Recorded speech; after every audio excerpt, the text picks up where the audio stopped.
comenzar, vamos a guardar un minuto de silencio ante los hechos acontecidos esta mañana para mostrar nuestra repulsa a la violencia de género.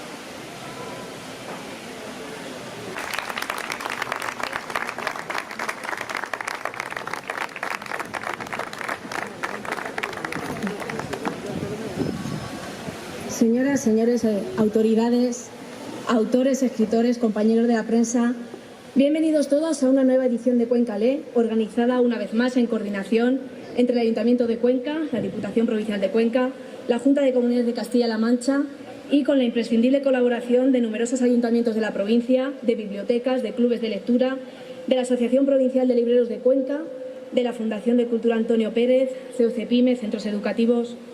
En definitiva, a todos los que habéis hecho posible una nueva edición de Cuenca Lee, enhorabuena por el gran trabajo que habéis hecho realizando este amplísimo programa de actividades con el que se quiere fomentar el amor por la lectura en nuestra ciudad y en nuestra provincia. Y si me lo permitís, quería dar las gracias especialmente a la diputada de Cultura, Fátima García, por invitarme a formar parte de esta fiesta de las letras y sobre todo, Fátima, enhorabuena por tu trabajo, por toda la implicación que tienes siempre con la cultura y sobre todo por hacer que estas actividades lleguen también a cada rincón de la provincia y que podamos disfrutar de ellas también en nuestros pueblos. Así que, Fátima, gracias. Bien, les decía que damos hoy el pistoletazo de salida a Cuenca Lee 2022, que recoge, aglutina más de 90 actividades, encuentros con más de 40 escritores y escritoras, actividades infantiles, cuentacuentos, títeres, actuaciones musicales, no solo en Cuenca, sino, como decía, en cada rincón de la provincia, y sobre todo también con el Foro de Nueva Creación Literaria, que desde este año pasa a llamarse Sococordente en honor a nuestra escritora, que nos ha dejado demasiado pronto. Y bueno, como amenaza un poco de lluvia y realmente que a quien queremos escuchar es al pregonero, vamos a presentar a Juan Eslava Galán, que nació en Arjona en el 48, es licenciado en Filología Inglesa, doctor en Letras con una tesis sobre Historia Medieval, ha sido profesor de bachillerato durante 30 años, que es una labor que ha compaginado con la escritura de novelas y ensayos, sobre todo de tema histórico. En su palmarés podemos destacar el Premio Planeta, por En busca del unicornio, el Premio Ateneo de Sevilla, por El comedido Hidalgo, Premio Fernando Lara y Premio de la Crítica Andaluza por Señorita. También destacan otros libros como Mula, que está ambientado en la Guerra Civil, Últimas pasiones del caballero de Almafiera, y entre sus ensayos podríamos destacar pues la saga Contada para escépticos, ¿no? Una historia de España contada para escépticos, Primera Guerra Mundial contada para escépticos, Segunda Guerra Mundial contada para escépticos, entre otros muchos, como Catolicismo explicado para las ovejas, La familia del Prado, en fin. Ha escrito también novelas de ficción histórica bajo el seudónimo de Nicholas Wilcox, como La lápida templaria, Los falsos peregrinos. Bueno, podríamos decir posiblemente uno de los autores más prolíferos de los últimos tiempos. Así que, sin más, por favor, recibamos con un fuerte aplauso a Juan Eslava Galán, pregonero de Cuenca Lee 2022.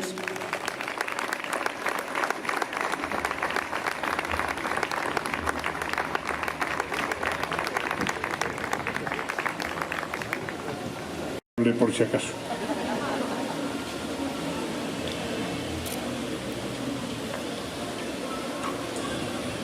Excelentísimas autoridades y conquenses, amigos todos. Como vuelve la Feria del Libro, podemos decir también que vuelve la vida, después de estos avatares que hemos tenido con el COVID últimamente. Y a mí me encanta también volver a Cuenca, que es una ciudad fascinante a la que siempre regreso. Recuerdo las palabras de Azorín, las recuerdo porque las tengo escritas en La hechicera de Cuenca, donde dice, con ese estilo cortado que él usaba, dice: no conocía yo Cuenca, después de vivir toda la vida en Madrid. Cuenca es una de las ciudades más bonitas de España. Tiene una parte alta y una parte baja. No es que sea inteligentísimo ese, pero después dice: siempre que me acuerdo de Cuenca, y me acuerdo mucho, y después sigue con contándonos lo que para él es Cuenca. Juan Pablo Martí Rizo, una de mis lecturas medievales también, en su Historia de la muy noble y leal ciudad de Cuenca, dice: la gran ciudad de Cuenca, celebrada de los antiguos y modernos, ilustre por la antigüedad de su fundación y origen, admirable por su disposición y eminencia y grandeza, venerable por haber producido tantos varones famosos en letras. Yo conocí a Cuenca antes de pisar sus calles y de visitar sus monumentos. Yo la conocía por sus escritores. Mi especialidad era la Edad Media y Cuenca siempre ha dado muy buenos escritores, pero concretamente en esa época medieval dio una serie de escritores que a mí me llegan muy directamente al corazón porque hablan sin mucha retórica. Cuenca, el escritor de Cuenca se caracteriza por ser muy directo. Don Álvaro de Luna, en su Tratado de claras y virtuosas mujeres, es un libro interesantísimo contra la misoginia de su tiempo, que como tristemente estamos viendo en este minuto de silencio que hemos tenido, dura también hasta el nuestro. Mosén Diego de Valera, nacido aquí en 1412, escribe Memorial de diversas hazañas, que es un libro espléndido, absolutamente. Y luego los erasmistas, es decir, cristianos modernos adelantados, los hermanos Alfonso y Juan de Valdés, eran también de Cuenca. Y finalmente Miguel Lucas de Iranzo es uno de los héroes de mis novelas, porque este era un conquense al que enviaron, o él se exilió en Jaén a finales de la Edad Media y tuvo una actuación espectacular en la frontera contra el Moro, y sobre todo dejó una crónica. No la escribió él, probablemente la escribiría algún paje de su entorno. Él llevaba, como se hacía en la Edad Media siempre, a un montón de pajes y de familiares consigo, así que seguramente un anónimo conquense escribiría la crónica del condestable Iranzo, en la que yo me basé para escribir En busca del unicornio, que es mi novela ganadora del Premio Planeta. Así es que doblemente agradecido con Cuenca por lo que da en directo y en indirecto. Hay referencias a Cuenca que yo he encontrado en el Quijote, cuando habla del paño de Cuenca, la palmilla verde, que es de terciopelo de 30 pelos. Hay un paralelo curioso entre Cuenca y mi ciudad natal, que es Jaén, porque seguramente cuando Jaén se repobló después de ganársela a los moros, probablemente fueron muchos conquenses a establecerse allí. Y digo por qué. Los únicos sitios de España donde ha arraigado el resoli o el resolí, como se llama en otras partes, es en Cuenca y en Jaén. En Jaén seguramente porque lo llevaron los conquenses que se establecieron allí. Y también porque había un comercio de paños bastante activo, lo mismo que lo hubo en Cuenca, hasta que los reyes borbones decidieron que los únicos que tenían que vender paños en España eran los catalanes. Yo conocí Cuenca, hará ahora 30 y tantos años, porque leyendo a Forsyth, ya sabes, Frederick Forsyth, el autor de Chacal, el famoso libro, y de otros también, él, leyendo a Forsyth en un artículo que escribía, decía que cuando uno quiere ser exacto en sus descripciones, uno tiene que ir al sitio. Y ponía un ejemplo, ponía: si tú quieres describir el tilo que hay plantado en la Plaza Roja, es mejor que tú vayas a la Plaza Roja en Moscú, te sientas delante del tilo y ves cómo le da el sol, cómo le da el aire, cómo lo mueve, etcétera, y entonces tú describes bien el tilo. Yo entonces tenía la idea de escribir una novela tipo bestseller con seudónimo, Nicholas Wilcox, y yo quería que algo de esa novela transcurriera en Cuenca. Yo nunca había pisado Cuenca, pero la conocía porque había leído autores conquenses. Así es que me vine a Cuenca y me hospedé en un hotel de la parte alta y describo a Cuenca minuciosamente, como decía Stendhal, la novela tiene que ser un espejo que va a lo largo del camino. Pues yo llevé el espejo y en ese libro describo Cuenca minuciosamente con sus recovecos. He cogido un párrafo de ese libro. Callejeando por recovecos empedrados, el protagonista fue a salir a la plaza de Ronda. Sentado en una piedra contempló la fachada posterior del Museo Arqueológico y se entretuvo en descifrar la inscripción pintada que rodeaba el edificio: Omnia opera mortalia mortalitate damnata sunt, interperitura vivimus, que traducido al español es una píldora de sabiduría fantástica que me encanta que esté en las calles de Cuenca. Lo fue traduciendo en voz baja. Toda obra humana está condenada a la muerte. Vivimos entre cosas perecederas. Decía, cuando le preguntaron a Milán Kundera por qué era escritor, también a mí me lo han preguntado algunas veces, y yo respondo con las palabras de Milán Kundera. Yo siempre digo, soy escritor, no lo sé por qué exactamente, pero sí os puedo decir que de niño era muy mentiroso. Y efectivamente, algo de eso hay en los escritores. Es decir, mentimos para decir verdades, que es un modo bastante correoso de acercarse a la realidad.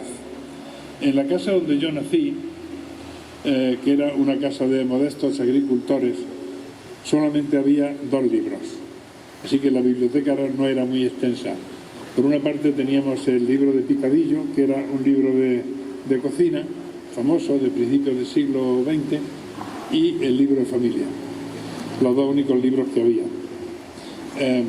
Pero con el tiempo, evidentemente a mí, cuando fui a la capital, a mí me fascinó el primer día que entré en una biblioteca y pensé que allí se encerraban los secretos del mundo, y me incorporé como lector. He sido un gran lector, por eso yo me refocilo como un marrano en un charco cuando vengo a una feria de libros y donde hay muchos libros, y después de eso, claro, inevitablemente me hice escritor. No ha sido fácil ser escritor o ser lector en España. En el siglo XVI, cuando a la Inquisición se le acabaron los judíos, como ya era una especie de ministerio, o como se dice ahora, era un chiringuito, y tenía una serie de funcionarios que tenían que vivir de algo, a falta de judíos se pusieron a perseguir a escritores y sobre todo a perseguir libros que muchos de ellos entraban desde el extranjero. Todo era sospechoso lo que no fuera exactamente católico, porque era el momento de la Contrarreforma y España se había erigido como una especie de defensora, de campeona del catolicismo. No estoy exactamente criticando a la Inquisición, porque todos los países de Europa tuvieron tribunales parecidos, solo que con la diferencia de que fueron mucho más cruentos que el español. Lo que pasa es que nosotros hemos tenido la desgracia de la leyenda negra y también de que cuando todos los países de Europa, con la Ilustración del siglo XVIII, suspendieron los tribunales inquisitoriales, pues nosotros lo mantuvimos hasta el primer tercio del siglo XIX, lo cual fue un tremendo error. En cualquier caso, era sospechoso, en aquella época era sospechoso eso de ser lector. Cervantes, con suprema ironía, Cervantes, sin duda alguna, el mejor escritor que ha habido en lengua española, pero también el más profundo conocedor del alma española, probablemente, porque este hombre era un hombre viajado. Al contrario del resto de los grandes escritores del siglo de oro, que prácticamente no salían de Madrid, pues este hombre era un hombre viajado y traqueteado por los caminos, y lo que más experiencia te da es precisamente el viajar y el conocer pueblos. Y entonces Cervantes, en un entremés que se titula La elección de los alcaldes de Daganzo, sale ahí, están eligiendo alcalde y hay ciertos problemas sobre los candidatos. Y hay un candidato suficientemente burro como para decir, cuando le preguntan si sabe leer, ¿no? Porque claro, hombre, un alcalde conviene que sepa leer. En aquella época había altas tasas de analfabetismo. Este hombre le preguntan y el hombre se enfada, ¿no? Y dice, no sé leer, ni tal se probará que en mi linaje haya persona de tan poco asiento que se ponga a aprender esas quimeras. que llevan a los hombres al brasero y a las mujeres a la casa llana. O sea, la gente que lee tiene el peligro de que puede acabar, tiempo de Cervantes, en el brasero, o sea, en el quemadero de la Inquisición, porque la lectura te lleva por malos caminos, y si eres mujer, una mujer leyendo, eso es sospechosísimo, que entre eso y llegar a la casa llana, o sea, al prostíbulo, casi media, ninguna distancia, ¿no? Ese era, obviamente, está siendo muy irónico Cervantes, ¿no? Pero esa era la concepción, ¿no?, de que eso es saber leer. En la Edad Media incluso hay documentos, que yo los he visto, donde pone: el señor no firma porque es noble. O sea, como es noble, no tiene que aprender a leer, que son las cosas de escribanos. Hay un texto del siglo XVIII que habla que en Jaén se descubrió una alacena secreta haciendo obra en una casa, rompieron la pared y detrás había unos cuantos libros y unas gafas. O sea, los libros, sospechosamente, el dueño de los libros, que efectivamente eran de doctrina que podían no ser muy bien acogidas, el dueño los había emparedado con las gafas. O sea, las gafas que entonces solo usaba la gente que leía eran también tan sospechosas que el hombre las había dejado con los libros. Y en los años 70, en el pueblo de Barcarrota, provincia de Badajoz, ocurrió algo parecido. Encontraron 10 libros. Estos, como son más recientes, los hemos estudiado, están fechados de entre 1525 y 1554, igualmente escondidos detrás de una pared por un médico converso, es decir, descendiente de judíos, que seguramente se vio en algún momento en la tesitura de esconder aquello antes de que se lo encontraran. Obviamente, la España de entonces, como la de hace un par de años, digamos,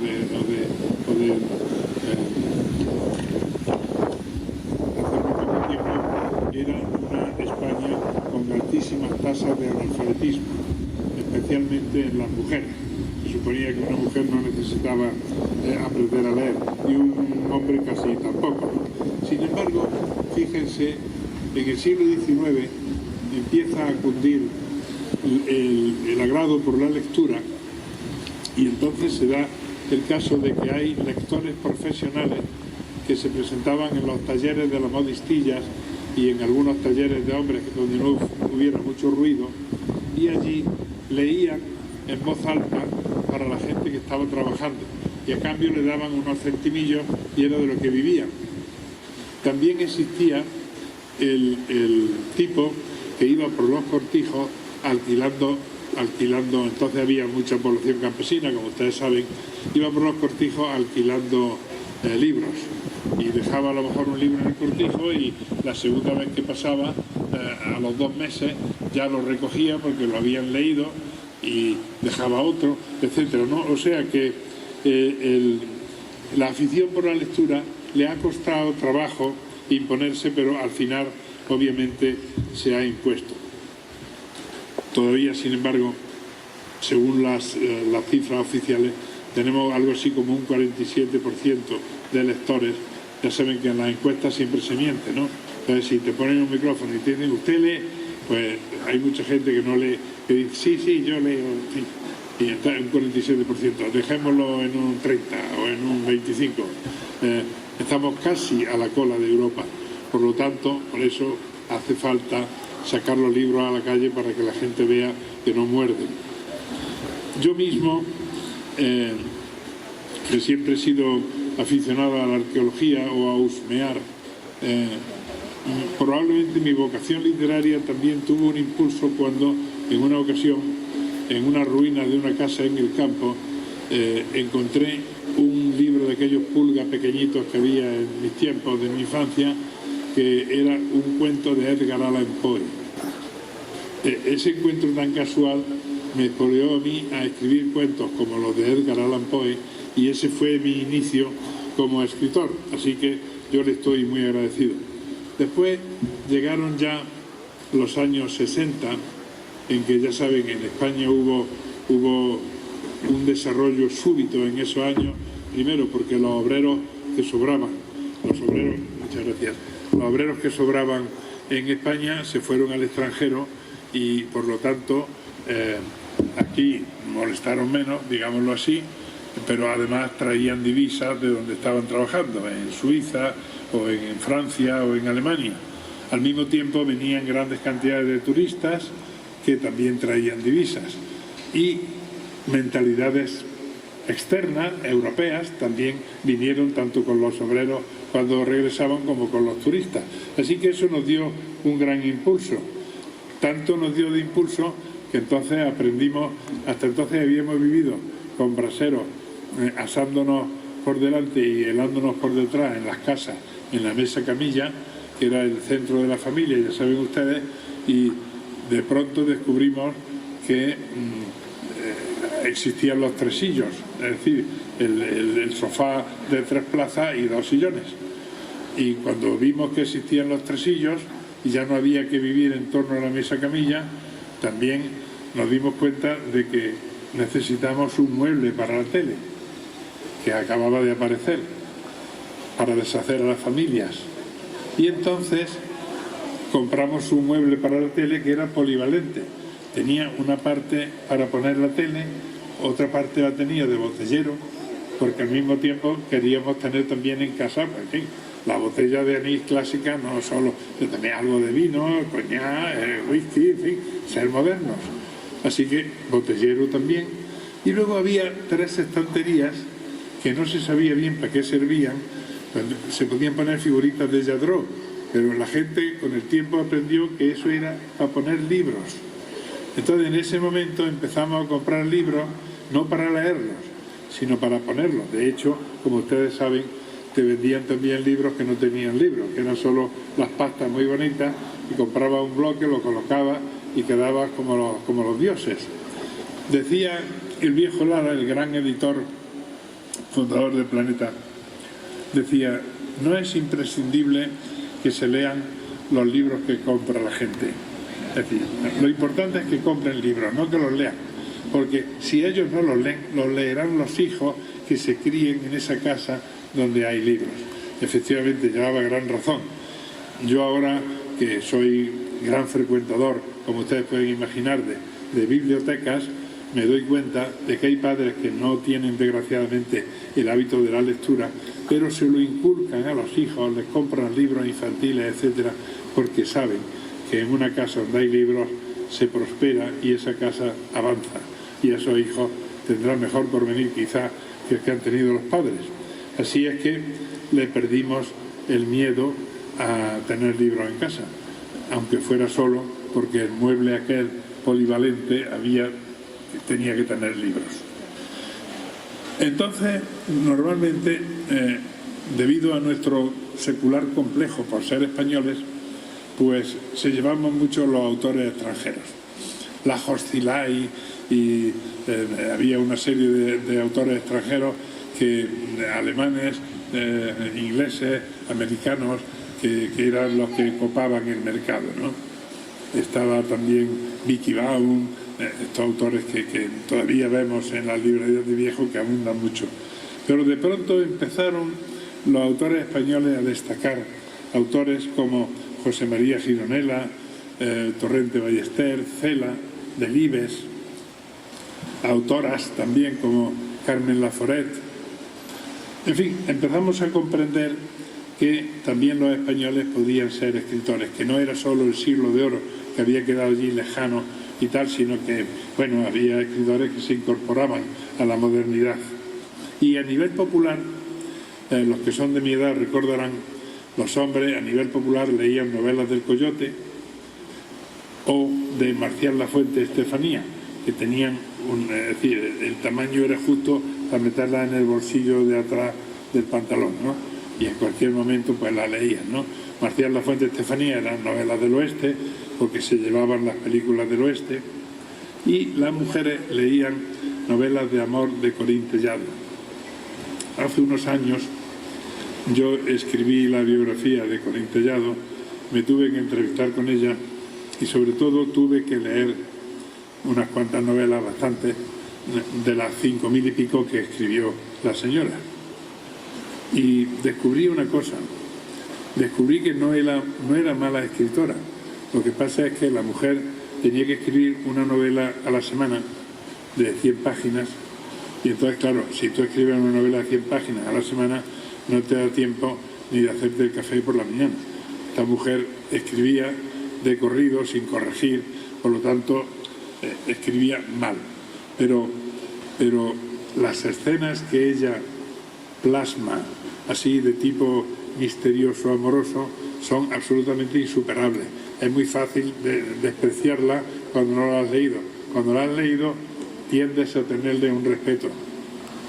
Yo además se lo tuve especialmente cuando aprendí que la mujer que estaba enseñando a las mujeres españolas y a las americanas, a las sudamericanas, en Sudamérica se vendía tanto como en España, la que estaba enseñando cómo tenían que ser las relaciones de un hombre con una mujer, cuando se casó me confesó que tardó una semana en conocer los, ¿cómo lo diría de un modo fino? Porque estamos en horario infantil, en conocer los trucos de la pareja, las cosas que hace una pareja cuando se encuentra a solas y se supone que se quiere, ¿no? Hasta el punto de que el viaje de novio era por todo el Cantábrico y cuando llegó a Bilbao tuvo que entrar en una librería y comprar el libro de la vida sexual de López Ibor. Dense cuenta cómo andaba el país en esa cuestión, con lo que hemos adelantado desde entonces, ¿no? Quizás hemos adelantado tanto que nos hemos caído por el otro extremo de la cama, ¿no? Pero efectivamente, Corín Tellado, que daba clases de amor, la pobre de amor no sabía absolutamente nada. Pero bueno, esa es la literatura y en eso consiste, ¿no? Por cierto, ustedes no lo sabrán, lo sabe muy poca gente. Esta mujer tuvo que ser acomodaticia y cuando se pasó la hora y que se pasaron sus lectoras, verán ustedes, los autores tenemos una fecha de caducidad. Es cierto, en otros oficios se está aprendiendo y te mueres y sigues aprendiendo, cada vez lo haces mejor. Entre los escritores hay una fecha de caducidad que a unos le viene antes, a otros le viene después, pero esa fecha de caducidad hace que de pronto el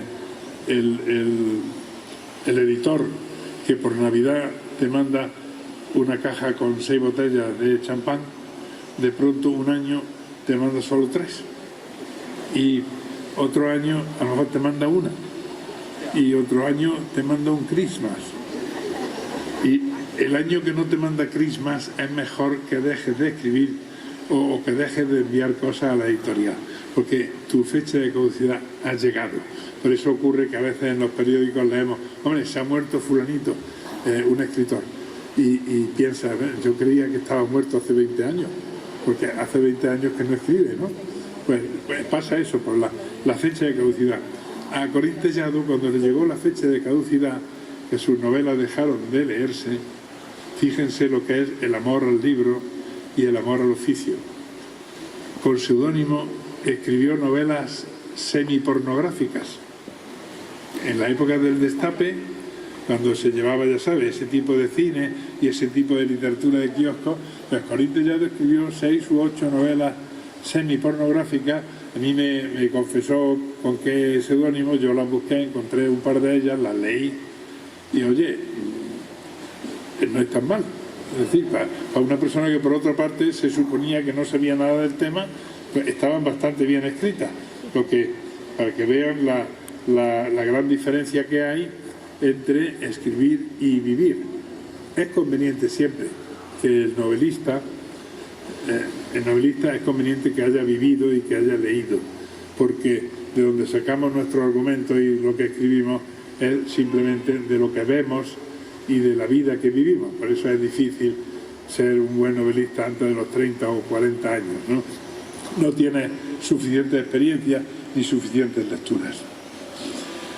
Y viendo el panorama actual del libro, ya saben que existe modernamente una cierta tendencia a ponernos etiquetas a los escritores, ¿no?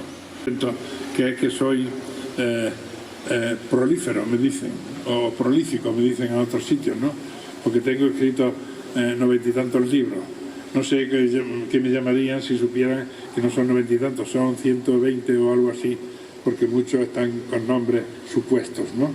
Pero otra de mis etiquetas es que soy escritor de novelas históricas, lo cual es cierto, claro, porque, en fin, por mi tendencia a lo medieval, obviamente, pues he escrito unas cuantas novelas. Me siento más cómodo escribiendo novelas que ocurren en tiempos pasados que en tiempos presentes. Luego hay la novela policíaca, que también, como ustedes saben, está de moda. Hay gente que solo lee novelas policíacas. Hay novelas de amor también, muchas de las cuales nos vienen, ya saben, de Inglaterra, donde hay unas cuantas señoras ya muy mayores que escriben novelas de amor apasionantes en castillos ingleses. Total, que hay muchas clasificaciones de novelas, pero yo las novelas las clasificaría solo en dos géneros. Hay novelas buenas y novelas malas, no ni históricas, no. La novela, como decía también Cela, decía, la novela es como un salchichón donde tú tienes que cerrar los dos extremos y en medio metes lo que te dé la gana siempre que sea carne, ¿no? Así es que, y no hay por qué ponerle clasificaciones a las novelas. ¿Son buenas o son malas? ¿Cómo sabes si la novela es buena? Esa es la clave, ¿no? No te puedes fiar de los periódicos. Si comparáis dos periódicos de estos de mucha tirada que tienen su cuadernillo literario de crítica, veréis que cuando dicen los más vendidos nunca coinciden. No coinciden porque está la cosa comercial impulsando el amiguete y tal, no te puedes fiar de eso. Entonces, para saber qué leer, aparte de los clásicos siempre hay que leerlos, Cervantes, Quevedo, Homero, eso por descontado, ¿no? Fray Luis de León, que como saben ustedes no era de León, era de aquí. Entonces, esos son clásicos, hay que leerlos siempre. Pero de los modernos, ¿cómo te puedes tú fiar de si es bueno o si es malo? Pues hay un procedimiento muy bueno. Tú te pones a leer la novela, que te la han recomendado, y yo ahora tengo 74 años, hasta los 60 yo decía, hay que leer las 30 primeras páginas y si no te engancha la dejas. Ahora, como ya he crecido en edad y en sabiduría, os digo que con que leas las 10 primeras páginas ya es suficiente. Si lees las 10 primeras páginas y te engancha, sigues leyendo. Si no, como no has estropeado el libro, lo guardas y en Navidad lo regalas. Lo más elegante que hay en el mundo es regalar libros. Pues lo regalas a algún amigo o a alguien. Porque el libro que me gusta a mí necesariamente no tiene que gustarte a ti. Esto va en cuestión de gustos. Por lo tanto, muchas veces las recomendaciones que nos hacen valen de poco. Lo que sí os digo es que no hay que empecinarse en leer el libro hasta que se acaba. Si el libro no te está enganchando, déjalo. A lo mejor ocurre que cuando tú estás en un estado de ánimo que no es propicio, cuando pasan 6 meses, coges el libro de nuevo y ya sí te gusta. Pero en cualquier caso, cuando estás seguro de que no te está gustando, no lo leas. Porque la literatura es gigantesca y la vida, sin embargo, es corta. Por lo tanto, no debemos nunca leer cosas que no nos están gustando simplemente porque la gente dice que es buena, ¿no? No. El libro hoy, como ustedes saben, tiene grandes competidores. En el siglo XIX, que es el gran siglo de la novela, en el siglo XIX, pues no teníamos tele, no teníamos cine, no teníamos casi nada, y el libro te ayudaba y te enseñaba cosas que no te enseñaba la vida. Por ejemplo, cuando leemos a Tolstoy, ya sé que a veces es muy pesadito, cuando leemos a Tolstoy se tira a lo mejor 5 páginas describiendo una tempestad de nieve en Rusia. En el siglo XIX, una persona de Cuenca no había visto en su vida una tempestad de nieve y por lo tanto pues se podía deleitar leyendo eso.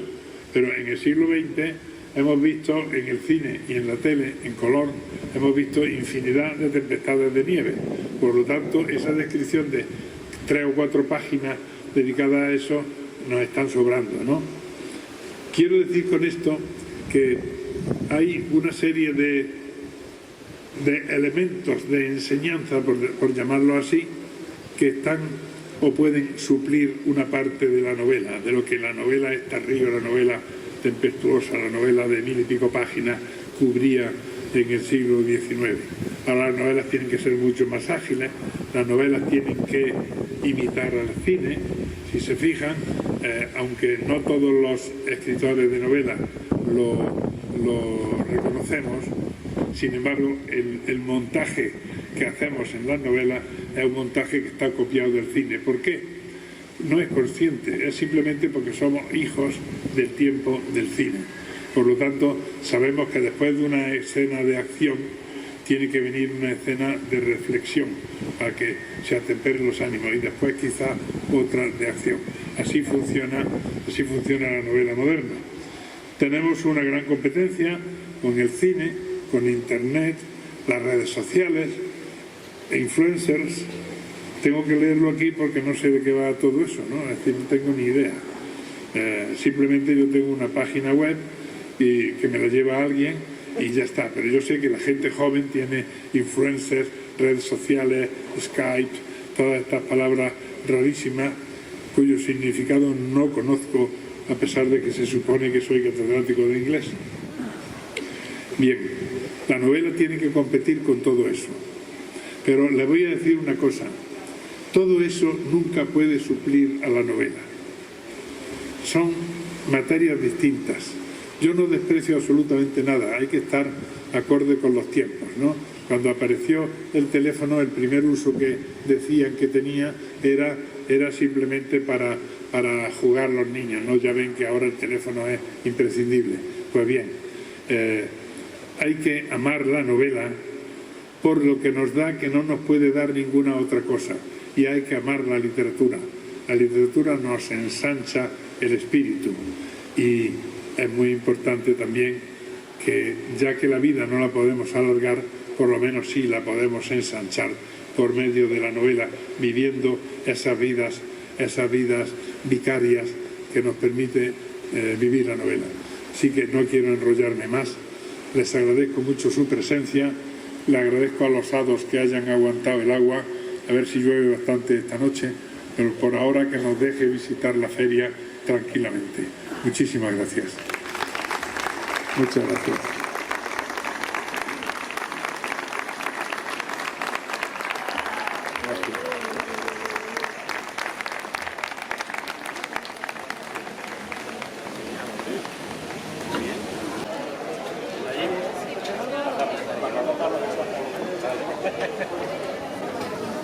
Lo mismo digo.